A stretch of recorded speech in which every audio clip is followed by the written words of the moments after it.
ఏముంది, పెళ్లి చేసుకున్నాక మార్చుకోవచ్చులే. చాలా జాగ్రత్త అమ్మా.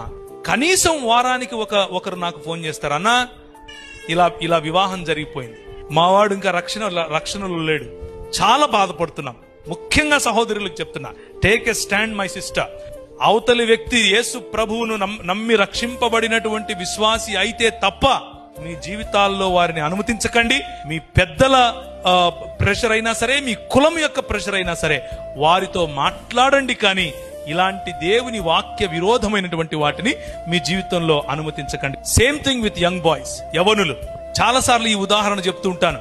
మిద్దెకి ఒక ఆయన తాడేసాడంట కిందోడికి. ఒరే పట్టుకొని ఎక్కరా అంటున్నాడు. ఎక్కేవాడు గుంజితే పైనోడు పడతాడా, లేకపోతే కిందున్నోడు గుంజితే పైనున్నోడు గుంజితే కిందోడు పైకి వస్తాడా? ఆత్మీయతలో కూడా అంతే. నీ స్థాయి ఏంటి? ఇశ్రాయేలు, నీ భాగ్యం ఎంత గొప్పది, యెహోవా రక్షించిన నీ జీవితం ఎంత గొప్పది.